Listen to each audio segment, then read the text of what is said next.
இன்றைய சமூக சூழ்நிலையில் தேவையான அளவுக்கு ஃப்ரெஷ்ஷான இட்லி மாவு வாங்கி இட்லி, தோசை, ஆப்பம், உணவு தயாரிப்பது நடைமுறையில் உள்ளது.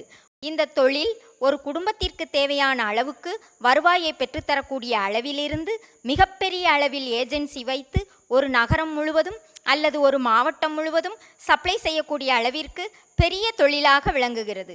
இட்லி மாவு பேக்கிங் செய்வதற்கு மிகவும் தரமான அரசாங்கத்தின் நெறிமுறைப்படி உங்களுக்கு தேவையான அளவுகளில் நீங்கள் விரும்பும் வண்ணங்களில் பல்வேறு வகையான பேக்கிங் கவர்கள் தயாரித்து வழங்குகின்றோம். அதாவது flexo printed LDPE covers, roto gravure printed, polyester poly pouches மற்றும் silver polyester poly pouches, stand up pouches மற்றும் ரோல்ஸ் ஆகியவை தயாரித்து வழங்குகின்றோம். எங்களுடைய இந்த இட்லி மாவு கவர்கள் குளிர்சாதன பெட்டியில் வைத்தாலோ அல்லது தண்ணீர் பட்டாலோ பிரிண்டிங் அழிவதில்லை.